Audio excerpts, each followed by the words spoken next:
Welcome to The Author Next Door, where hosts Angela Haas and Cassie Newell chat about the wild world of writing and publishing. Join them for weekly episodes and special monthly guests. Pull up a chair. The conversation starts now.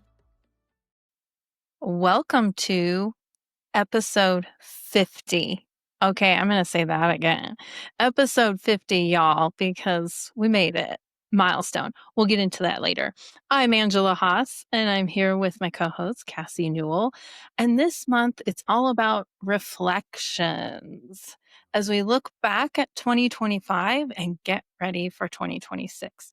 For this special episode 50, we're talking with the wonderful Dr. Jodi Blinco. She is the founder of the U School, Zen leader, and author of Inner Alchemy. Dr. Jodi Blinco is a coach, speaker, and pioneering educator who has become an iconic leader for transformative personal and professional growth. For over 2 decades, Dr. Blinco has been at the forefront of innovative training and coaching methods, fostering a love for learning and providing impactful mentorship to students and professionals. Dr. Blinco has an academic background that continually shapes her unique perspective on success, leadership, and personal transformation. Welcome.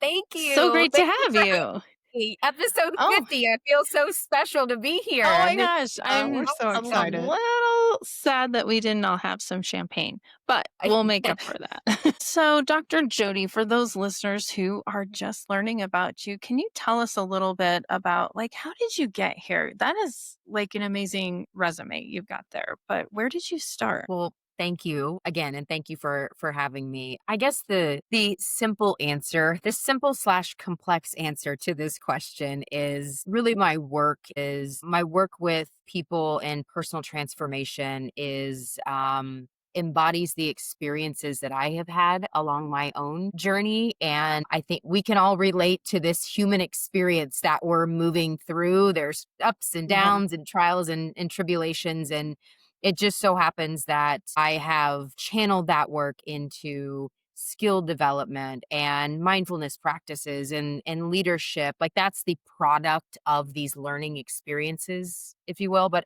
I think really at its core, the simple way is to say, I've been through stuff that I want to share and pass along the Right. lessons learned and in hopes that it can help somebody else. So awesome. But you wrote this book, Inner Alchemy. What led you to actually, being a coach and doctor and transformative leadership, but when you actually sit down to write a book, that's a different experience, right? How was that for you? Completely different experience. And I love that we're talking about this because it was extremely challenging from a lot of different perspectives. And I think the book itself, just a little bit about the book, and I'll talk about the experience. I wanted the book to be, and it's right here. Got it right in me. Yay.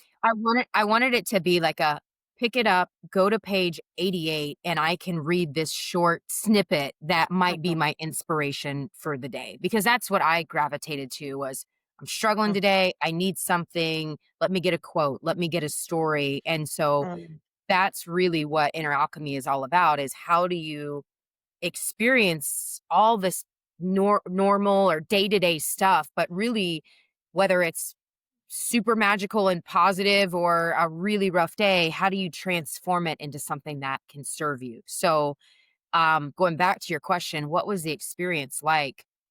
I knew where I wanted to go with it, but I really struggled overcoming the voice in my head that said, nobody's going to read this. Nobody wants to, what's the value here? And I sat on that so this book came out last November. It is stories from 2015 and 16 and 18 and 19. And so the challenge was really overcoming me and my ego that was afraid of being when you think of it that way. Right. But we were talking about this a little bit before we got started, but just imposter syndrome. I think it's real. I think the voice in your head is real. The fear of rejection, because you're putting yourself out there. You're putting your heart and soul into something. And the reality of, I don't want to hear that somebody didn't like it or it wasn't good or it didn't, but that's going to happen no matter what. So I would say, what was the process like? It was really challenging. It was enjoyable at the same time because you get to create and build something and offer it to the world from a very authentic place, which was super positive and cathartic and and magical all in its own right. But my battle was me in my head and working through that process to say, you know what? This isn't about validation. Right, and I think that's where Mhm. I had to get past. I wasn't putting this book out into the world for anybody else but me at that point when I had to go through that process. Of course, the book Mhm. is written to serve and to help, but to get over the obstacle in my brain, I had to work through, this isn't about a validation process. This is about offering a part of you to the world, working through that process, and overcoming that voice that says, "You're not good enough." I mean, that's really what it was about. Yeah, mindset often feels really abstract, like to a lot of people. So, for authors that are juggling like deadlines, sales pressure, creative fatigue, like all the things, what are some practical ways to strengthen a growth mindset in your day to day writing life? Did you find yourself like some days better, other days worse? I'm sure you did. Like, were there practices that you did for yourself from your experiences to help get through those things? I think the fluctuation of the day to day is very real. Some days we're like, "Yeah, Mhm. I got this, and we're gonna, I'm Yeah. gonna be on the New York Times best-selling list," you Right. know? And then other days you're like, "No, I'm not, and I don't even know if I'm gonna be able to bring this to life." But I think, Yeah. um, one what helped me was being plugged into whatever commentary or narrative was happening in that day and being able to recognize it Mhm. and hold space for it and honor it and continue to move forward. So even if it was a Yeah. rough day or a rough moment, okay, we're in a rough moment. Guess what? There's going to be more of these. We're going to just keep putting one foot in front of the other. Um, I also think it's important to acknowledge the in the process of, especially if you're a new author, if this is your first time, and it was for me, there's plenty I didn't know about growth and Yeah. market and the process. And Right. I also think the mind says, at times it did for me, well, you should know how to do this, or everybody else knows how to do this. And they just have it figured out and they make it look so easy and seamless. And because you don't know, you don't belong here, or you should have it figured out. And I Mhm. think able to acknowledge that voice and make peace with that voice and say, I don't know. And I'm going to find out and I'm going to navigate this and I'm going to learn through the process, but being able to meet those moments in a very real way too and say, yeah, I don't know the answer to this. I don't know how to navigate it, but I'm going to work to figure it out. But tactically what helped me through the marketing and the growth, and I think there's always room to enhance that and grow that and do better there, but relying on the experiences that you have had in your career, in your personal Yeah. life, your professional life, to say, okay, how does this align? How is it similar? What can I take from my experience of what I've learned over here in my career and leadership and marketing and growth and create, where is the transferable skill set? Right. Because they are, it might look a little bit different. It might sound, feel, look, but if you dig down to the root of, what do I know about data? What do I know about marketing? What do I know about tracking data or making things be successful? Where can I transfer that and where can I make it fit here? And I think Right. between those three things, every time I wanted to stop, because there were plenty, and I did, I'm Mhm. like, no, I'm not doing this. Yeah, Yeah. I'm going to push this aside. Um, but I also had to acknowledge that that was a pattern for me that showed up in my dissertation writing as well, where I was like, why did I want to do this from the very beginning? I'm just going to stop and put it on the back burner. I'm not going to finish. I can't do this.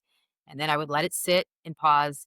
And then you pick yourself back up and you go at it again. Yeah, I want to focus on something you said that I really liked because you talked about taking transferable skills. And I don't think enough people do this. I think they look at this creative pursuit as a unique thing. It is, but it isn't. Hmm. I come from a very high skilled project management background. So you can imagine the skill set I could bring. But I came over and I was like just dumbfounded and doe-eyed in the very beginning. And I Yeah. hired a writing coach to get me where I wanted to go. And I think one of those things, if you can really drill down on the skill sets you already have, you can easily figure out what you're good at, what you don't want to do, and what you can hire out. Nobody says you have to do it all. And Yeah. I think once you let go of that, it's so freeing. Because a lot of our listeners are kind of in their what we call the sophomore year. They've got a Uh-huh. couple of books possibly under them and a little further in their career. And sometimes we revert back because we get so overwhelmed. It's just the burnout Yeah. too, that mindset of burnout and go, go, go, compete, compete, compete to try to, get a little higher on the rung and be seen a little bit more. And I think if you could just level set that sometimes, it would really do you pretty good, especially at the end of the year going into the new year. Thinking about those things, I think is something Angela and I have been doing quite a bit of over the last year, actually. We're like, we need PAs. Okay, we need PAs. we need these are the things we don't want to do. We need to like Yeah. offset that, and invest in our time of what we know we need to do to produce more, to get to Mhm. this rung that you want to get to. So I think that's such a great comment because everybody has so many different types of skill sets and they shouldn't be afraid to bring them over Yeah. in a fiction world or a nonfiction world. I think Yep. fiction makes it a little more scary because people have that idea of, the guy with the pipe sitting at his typewriter and it just flows and there's never a hiccup. I'm like, baloney, you Yeah. know? Yeah. So, yeah, I And I love think that. what was also helpful for me, this has always been helpful for me in any moment where I am really struggling to find the connection, the courage, the inspiration, is to tap into, listen to other people that I've read or followed Mm, or admire, and the ones that are willing to be vulnerable enough to say, yeah, it was excruciating for me. Like, there's a yoga mhm. teacher that I really respect and follow. Her name is Sean Korn. She wrote a book years ago, and when she was going through the process of promoting the book and sharing the book, and they were asking, what was this like? And she said, it was excruciating. I don't know that I will Right. ever write another book, but I appreciated the Yeah. truth. And I think as human beings, when we see that authenticity in someone else, it's real. We can grab onto it. There's a connection there versus someone saying, "Oh yeah, it was a piece of cake. It was no big deal." Or, "Oh yeah, there were some bumps in the road, but um, Yeah. Right. Absolutely. Yeah, I something you said earlier too struck a chord with me because I used to do this with my public speaking students. And teaching public speaking is tough because everyone takes it for an elective and no one wants to take it. I mean, very like maybe 1 out of 100 students enjoyed it. But I think when you were talking about facing it, instead of like you're having these fears or these anxieties and these real thoughts of like, can I do this? Is anyone going to read this? The kind of doubt monster we call it. I guess I just called it that. I don't know who we is. I'm just calling it a doubt monster. But it gets a hold of you. But I think sometimes when we try to ignore that and stuff it down and cover that up instead of like really facing it, that's where it's still like it still manifests, instead of being real with it. And for my speech students, and I think it can apply with imposter syndrome or any other fear you're having, but before we even started speaking, we went at length over why public speaking causes so much fear. mm, Why people this is going back to a Jerry Seinfeld skit, and I'm just dating myself, but he made a joke that people at their funeral would rather be in the casket than giving the eulogy because public speaking is number 1 and number 2 was death.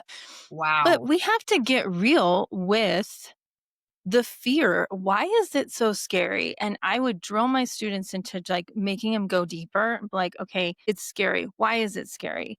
And I was looking for words, and one of the number one words was people are judging me. People are sitting in open judgment as I'm speaking.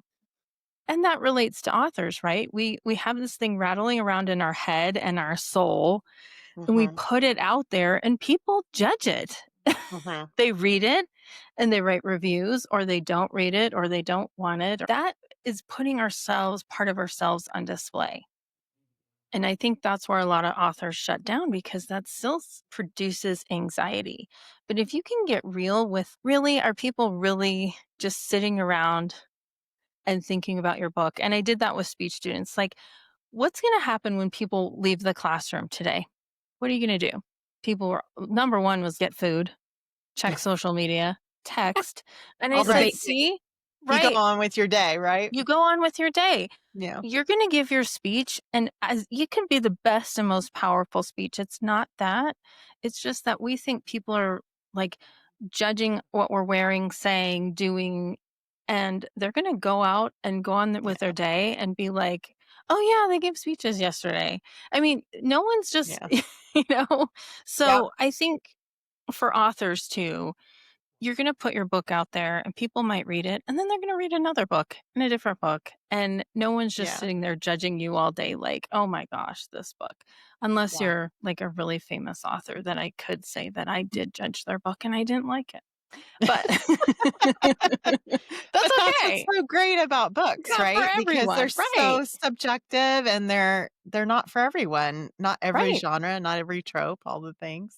Yeah. You're going Yeah. to find your readers, but it's hard. It's not easy to get rid of that doubt monster. No. It really isn't. No, and I think too, there's a component of and this is something that I've worked really, really intentional at being aware of and overcoming, is that that judgment comes from a place of, we're seeking approval, whether it's Mm. conscious or subconscious. We're seeking that approval from others. I talk about in the book that achievement complex, of, if I do more, if I do bigger, if I do, then I'm good enough. And what's so powerful about the concern of someone judging me or me being seen, because I have to be vulnerable and be seen, is there for me, when I really started to peel that back, that's what it boiled down to, is I had to do some work that I wasn't seeking approval from others to then be good enough for myself. And that's way easier said than done, right? I'm talking about it like, oh Oh, yeah, just do wow. that. And then it's fixed. It's Yeah. it's a lifelong journey. But I think the more Yeah. that you can be aware of, okay, I'm coming from a place of, I heard Brene Brown say this the other day. Which I think she's fantastic. She was talking about, her coach was telling her, you're really below the line. And below the line was her acting out of fear. And Mm. he said, it's one thing if you're working above the line and you're still in fear, but you're conscious that I'm I'm grasping, I'm behaving this way, I'm acting this way, and I'm aware, but I'm still, I think her words were, I'm driving. I'm in the driver's seat when I'm above the line, but when I'm below the line, that's when that part of me kicks in and I'm scrambling. That's more that grasping behavior type of thing. But I just thought that that was fascinating, and it Yeah. really resonated with me, from that approval or that judgment space, and just working to overcome that, and what that really means for you as an individual, as a human being, for your own worth in this existence. Like, it's not to be too woo woo or big about it, but I think that's Yeah. that's what it boiled down to for me. It's interesting because I think it's funny. I've talked to a lot of my author friends, and they would be shocked when I would say, when they first meet me, and they're like, "What do you write?" And then I tell them, and we get to know each other. And I am a B author, and I am absolutely okay with that. I level set myself to be a B author. I'm B entertainment. I am not the Emmy or the Oscar winner or anything like that. I don't strive to be that. Um, so for me, it helps manage my expectations, and kind of my mindset, and it helps drive me. There are times where I'm like, "Oh, this is better than a B." But I don't advertise that ever, but Yeah. that's what I try to get to. I just want to be a B. Like that's what I want to be. That's passing. It's, a little bit above average, and that really helps me in my mindset for what I'm doing right now. And I know that you help specialize in helping people identify what drives them. Mhm. And I'm just curious, like for authors going into the new year, like what kind of things would you have them look at to see what's driving them in the new year? Would you tell them to look at that before setting their goals, maybe, Mm. or something like that? Because I find too, when I get at, if I'm not going for the stars and super dreaming and I come back down and I'm like, be author. By the way, daytime job too. On top of that, like all the things, my goals tend to settle down a little bit, and they become a little bit more realistic for me. So I'm just curious, how would you like coach someone in that situation? It's a fantastic question. I actually had a coaching conversation earlier this week, not from an author perspective, but just from a setting goals, life, next step, like transition. Yeah. In Zen Leader, we talk a lot about your energy ROI, your energy Mm, return on investment. And I think that being able to tap into what things drain you, what things give you energy. And I'm really mhm, oversimplifying it. But when you break it down and really pause and ask yourself, do I even enjoy what I'm doing right now? Or am I going through the motions? Am I yeah. checking a list? Do I really want to do that thing that's on my goal list? Or do I feel like I have to? Am I supposed to? Does it fit into Mm, this box I've created for myself? So that oh would my be gosh. the guidance to what's that? I said, oh my gosh, yes. Yeah. Like, that and I have to check myself often on that when I'm thinking about, okay, the next step, the next goal. I had this conversation with myself this week of, "You think you want that? Why do you think you want that? Is Mhm. it because of the title? Is it because of what it supposedly comes with?" But when I walked myself through, what would life really look like if that goal were met? And I sat back and I thought, Mm, I don't want my life to be consumed with this or this or this or the the pressure that goes along with that. So the energy ROI, really take an inventory of where do I feel at peace and at ease and excited and inspired, love and it. that helps you check yourself to know, because I spent years chasing the list of, you Mhm. know, all the supposed to do's and this, this thing.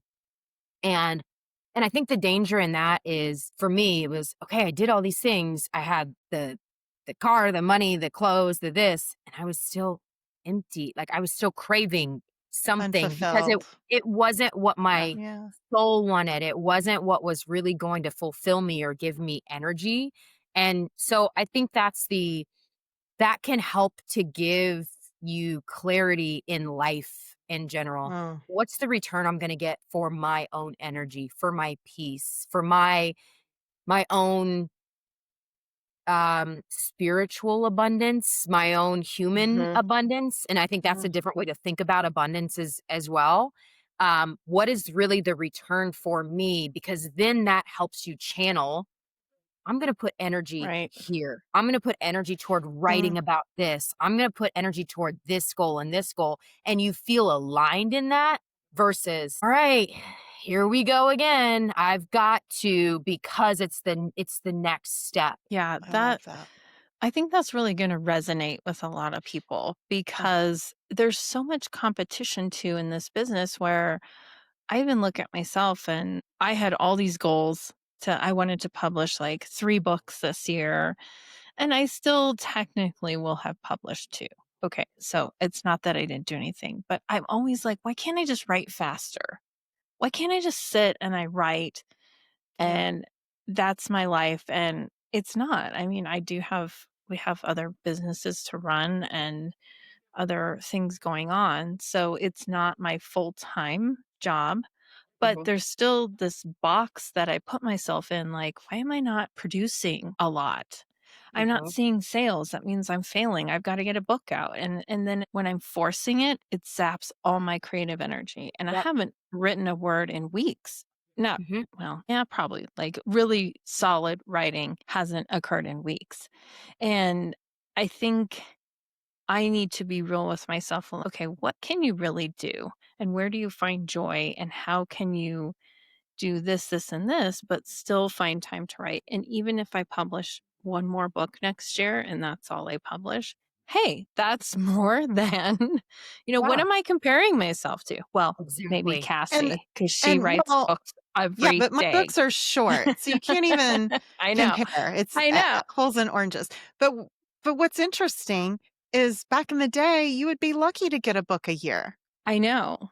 So And why are now we we are in so this not mindset thankful? Yeah. of like, go, go, go. It's got to be 3 novels. It's got to be 2 Mhm. novels. It's got to be the whole series. Like Yeah. it's kind of crazy, the whole rinse, repeat process of this. And I mean, there's so many books out there, so many authors. It's hard to be seen.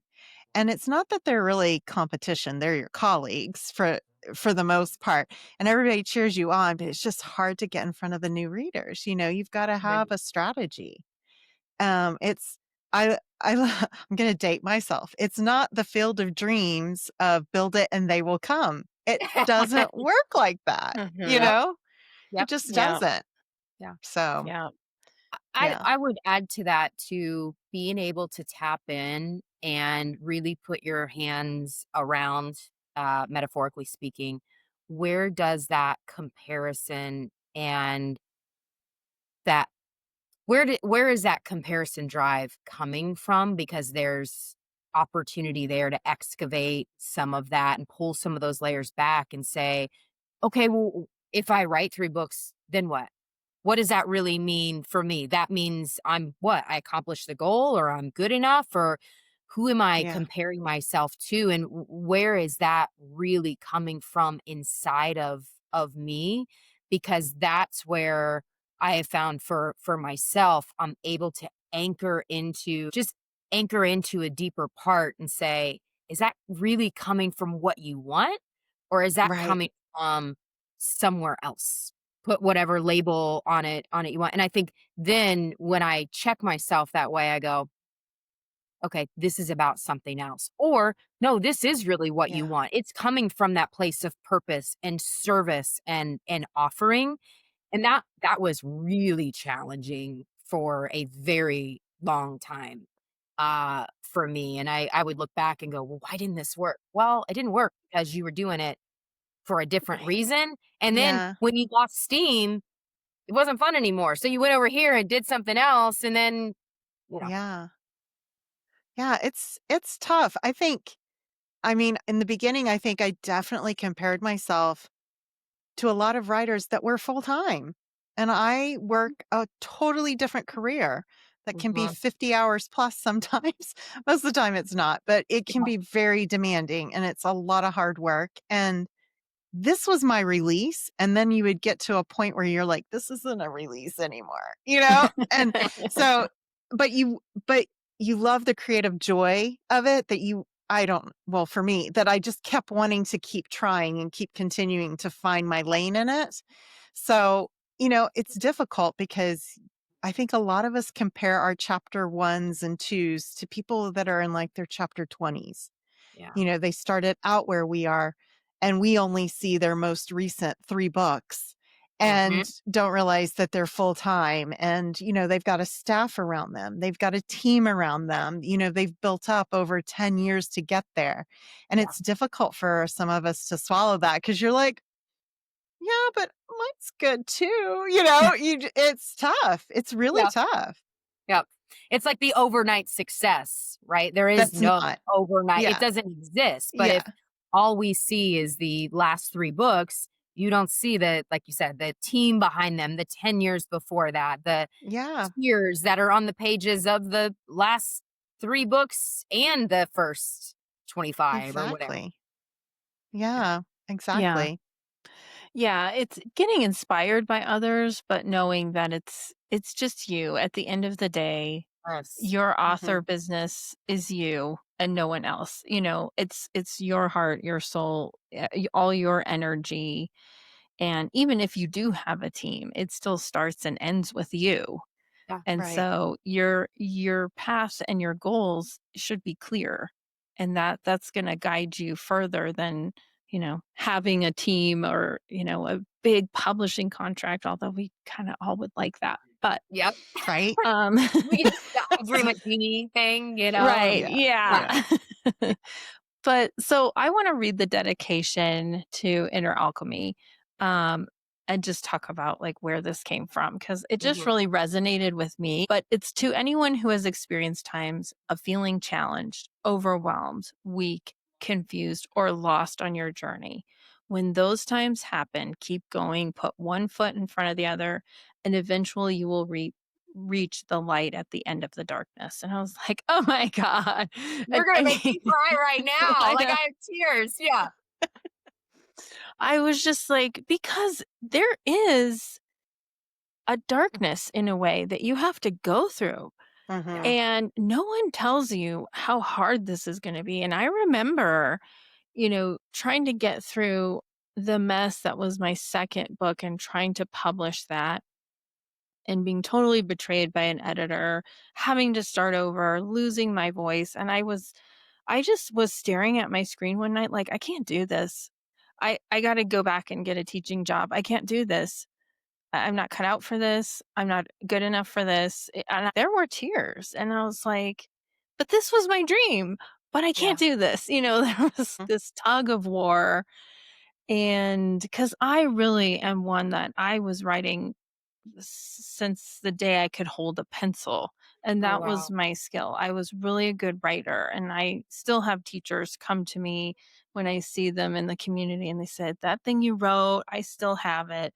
There's affirmation there that I'm supposed to be doing this. But then when you are like, I can't do this. How do that's the darkness part of this. And maybe not everyone experiences this, but when you first start, I guarantee you're going to go through those questions.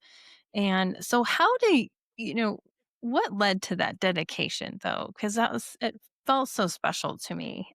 Yeah, I mean, that just resonated. You could have put like, oh, for Barry, whatever, but Yeah. that's a real like Mhm. really purposeful dedication. So And appreciate that. I really appreciate that you chose to read that and share that because I will tell you, out of all of the edits and the changes that happened over time with the book, that dedication was the same from day one. Oh, that's And great. and it even had, and it didn't make the final version, but it had a picture that I took. It's in Rhode Island somewhere, but it was a really cool shot of this tunnel.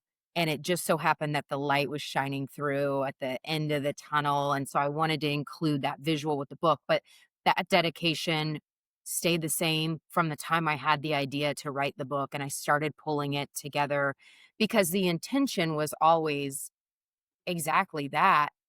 Man, if there is a way for these stories or these experiences to help somebody through, to be that light on page Mhm. 88 that they just happen to pick it up and flip it there and they go, wow, I needed that today.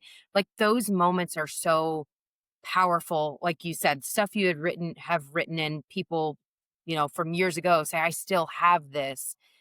Those are the moments I think that come when you need them the most, when you're doubting Right. yourself and when you're doubting, does this work matter? Do these words matter? Does this energy, this life force that I'm pouring into this, does it matter?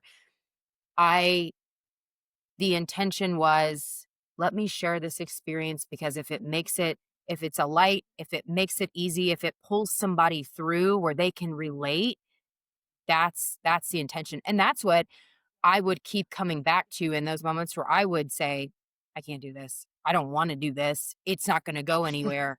Okay. This is your Yeah. why, if you will. And that's where it came from. And I'm surprised that tears came to my eyes as you were reading it, but they did. I heard you reading it and I thought that was my light in my darkness of writing, and it Hmm. wasn't always clear to me. It wasn't like I had the dedication printed up or in front of me, but I think subconsciously that was the light at the end of the tunnel or in the darkness of why do you keep putting yourself through this? What are you doing? Why are you doing this? That's what it's about. Because again, as human beings, we need that. We need to know Yeah. that we're to humanize the human journey. Right. And to know that we're not alone and that while my journey may look different, there are similarities in the struggles and the challenges and the way that we pull each other through. And so that's where it came Yeah. from. I think too, we tend to write characters that reflect journeys that we've had or experienced or witnessed, and we tend to read those stories over and over again to re-experience them, in some capacities and others to learn or just out of pure entertainment too. So I find the craft of writing and this whole creativity journey more than just a book, you know? Because sometimes people I love I love when I'll go to, like, a party or some place that I don't know very many people, and they'll be like, "What do you do?" I usually don't tell them about my corporate job. I go, "I'm a writer." Yeah. And they're like, "Oh, yeah, I wanna write a book." In No, the back of my head, I'm like, "I've heard that, like, a gazillion times," So it's always interesting, and I'm like, "Great, what do you wanna write about? What have you done it? Do you write, or is that just a passion project someday in the future?" Well, what about now? Usually I turn it around on them pretty quick, Yeah. but it's always interesting to me because there's so many stories out there, and we're all storytellers in some form or fashion, just not always written down, right? Mhm. That's the hardest part. And I love when people are like, "Oh, writing, that's easy." I'm like, give it a shot." Right. Yeah. Yeah, give it a shot. Yeah. Tell me. So So, that writing was probably cathartic for you because I think writing can be cathartic whether you're fiction mhm, or nonfiction. And I mean, there is truth to piss off the writer and end up in the book for us because I'm like, oh, yes, I'm using finally, that name. this eighth grade bully is gonna get theirs, you know? Yep.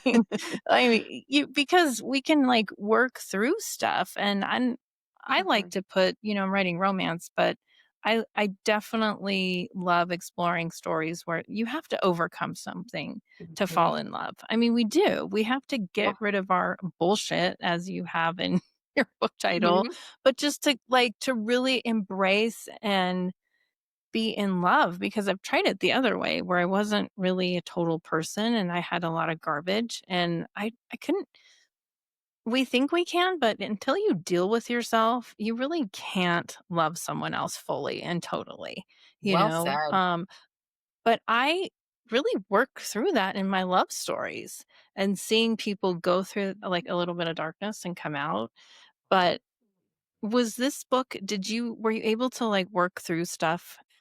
Um, I the answer is yes, absolutely. And I think in the moment when I would write some of these stories the same day as they were happening, it was my way to process the world around me and also, be able to the everyday stuff as in the title, the everyday bullshit. It's some of it's just kind of appears meaningless, so you could put that label on it. Some of it is really negative and mm, heavy and not, not good, but how at the end of the day, it's all back on you to transform whatever it is.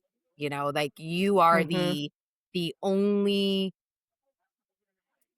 element of control that you really have in your life is how you view the world around you, how you choose to show up, how you choose to process whatever's happened during that day.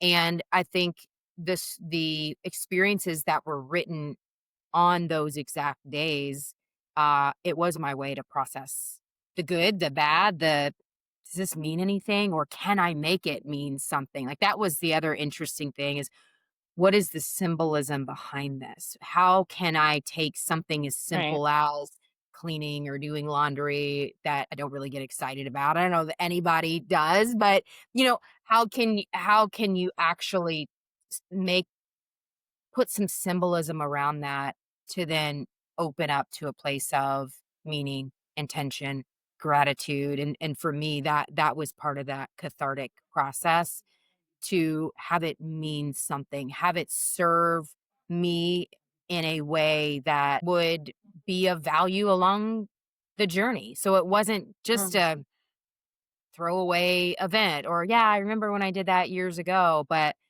how can I really embed this here in my, in my head, in my heart, in my spirit? And yeah, Yeah. I So love we usually talk about fiction, but nonfiction sells, self help, nonfiction. Is this like a memoir, an autobiography, or is it self help truly? Where I does think it, it's self-help. if I was I in the mean, in my bookstore, where mind, we it's go? Okay. self-help. Yeah. It's self help. Okay. So, what are some tips that you learned from writing this first book of if someone's thinking about writing nonfiction self Get as clear as you possibly can where you are on your journey with writing. And I hesitate to offer that only because I think clarity evolves. And that was one of Sure. my struggles, is I thought it was going to be super clear. The path was super clear in the very beginning. And while the intention was, the path to get there wasn't always clear. So I think get as clear as you can in the moment to start off, and then allow it to evolve as you get into the experience and the process, and allow it to transform you in that same process. We've talked about that it's a creative journey, and I think just having the goal of getting the book done is one thing, but allowing, not to be cliche, but like enjoying the journey or allowing the journey to happen, but allowing the process to shape you, and not having the blinders on so much that you don't allow yourself to grow in that experience. So I don't know that I have three, but those are Yeah. two that Yeah. mind that I think really resonate. Yeah. No, I I think love that's great. One question I have though, thinking about authors though, I mean, the editing process is kind of wild with stuff like this because you're really bearing your soul. I mean, what was finding an editor to edit this like? Actually worked with a couple different editors. It's an interesting question, or I should say, it creates some interesting feelings for me when you ask that question, because you're right, because Uh-oh. I'm, as you said, you're writing a raw experience. It's yours, it's your feelings, it's your journey, and then an editor comes in and says, "Is this really what you meant to say? Did you mean to say Right. this?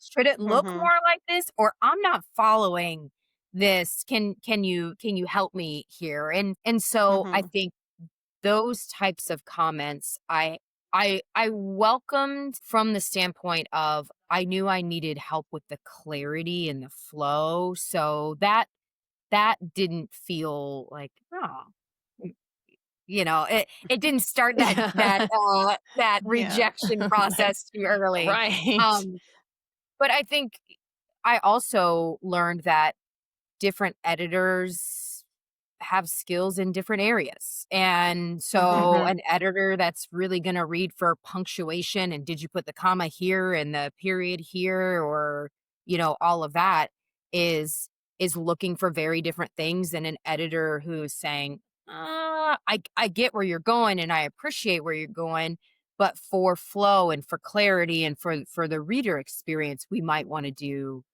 this or move This. this Yeah. around.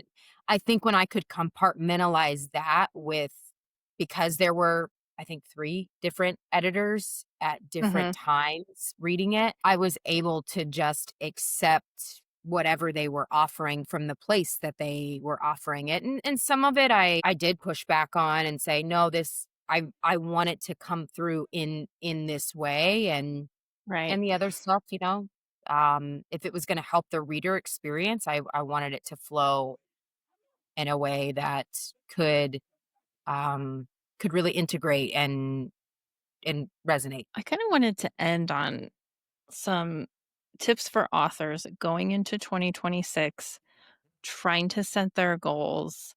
How can we keep it simple? I would go back to what I shared earlier of that energy ROI. You know, Yeah.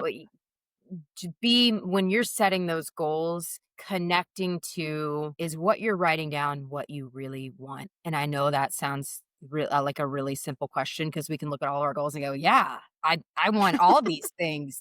But, really taking a step back, and as I shared with you, the question that I asked myself of what would my life look like if this goal came to life? If this became real, am I still aligned with life when it looks like this? Am I still in a place of joy and peace and happiness and fulfillment? Or am I stretched in 50,000 different directions and I'm surviving and I'm just trying to keep up? And I think we can all relate to that at Hmm. one in our lives. And the answer then is no, I don't want that. So I think being mindful with your goals, asking and being in touch with that energy give and the energy drain, what creates that for you? And then that helps with the clarity of, is this what I really want? Or am I doing this? Where's this goal coming from? Am I doing this because I think I should? Because I'm comparing myself against someone? Or I have to?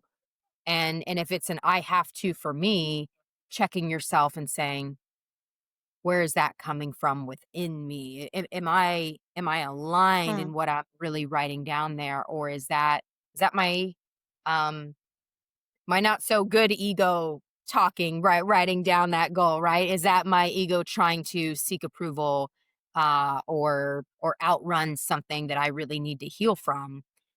Or is that truly a goal that I want to accomplish because it's aligned with my purpose, my offering, my service, my heart to the world? I think that Yeah. helps to avoid that burnout that we That's were great. talking, you know? Yeah. Yeah, Yeah. I was just going to say, I think it's also good for people to realize too that you don't have to have a goal all 12 months either. Right. Because I think we can run ourselves ragged. And I made a conscious goal this year that I wasn't writing new words in the last quarter of the year. It's just production, and I was taking my time off. And if I happen to want to write something, then I was free to do it. But there was no Right. pressure or timeline around it. And I think people forget to give themselves rest, and it's important because it fuels you. Mhm. So Yeah. if you don't give it to Rest.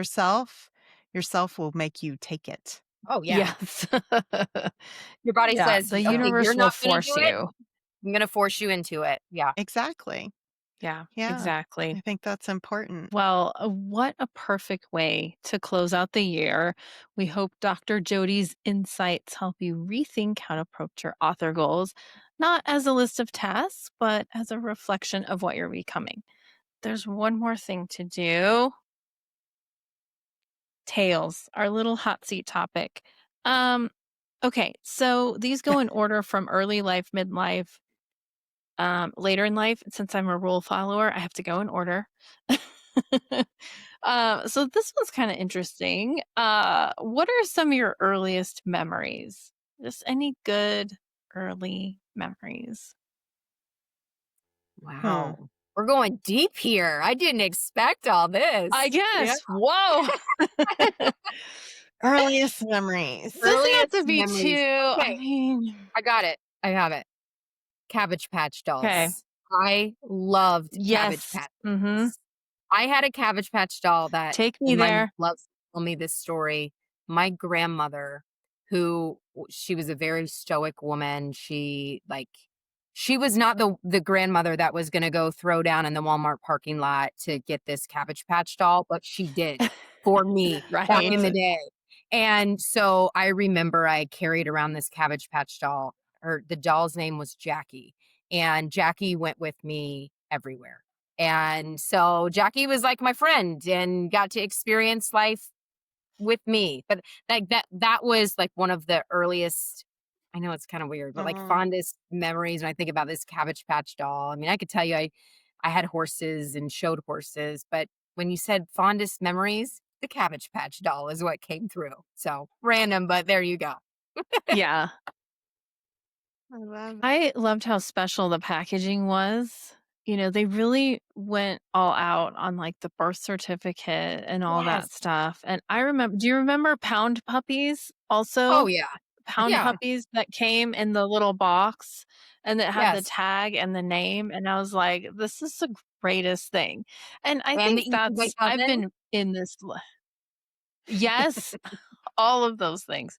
I've been in this like 80s nostalgia loop forever, just on Threads. I follow all of them. And one person, this had like hundreds of thousands of views and likes and shares. And it was just sounds of the 80s. So, like, popping out a cassette and like putting a beta in the beta video Yes. recorder.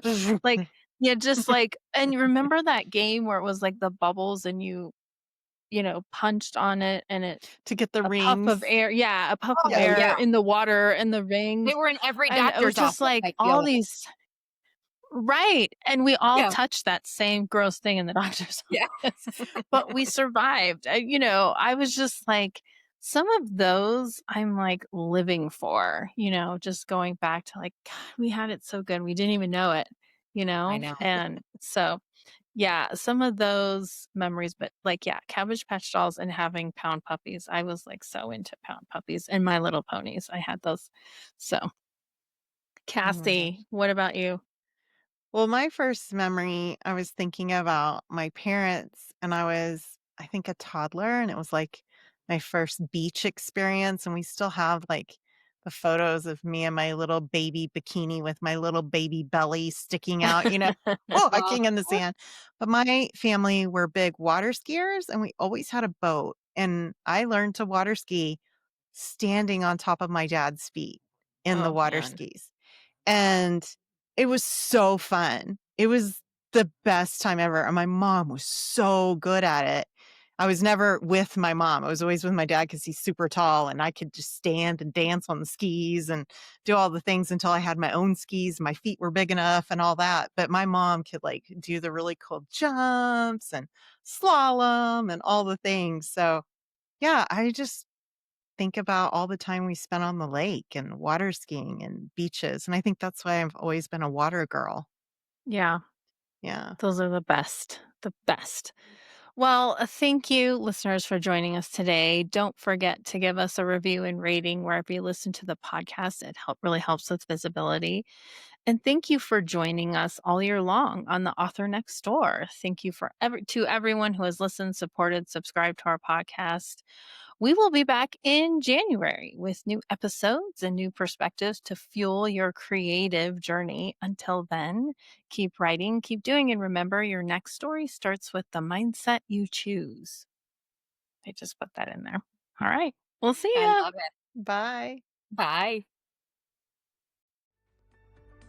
Thanks for joining today's episode of The Author Next Door. Be sure to like, follow, and tell us your thoughts of this week's episode. Angela and Cassie would love to hear from you.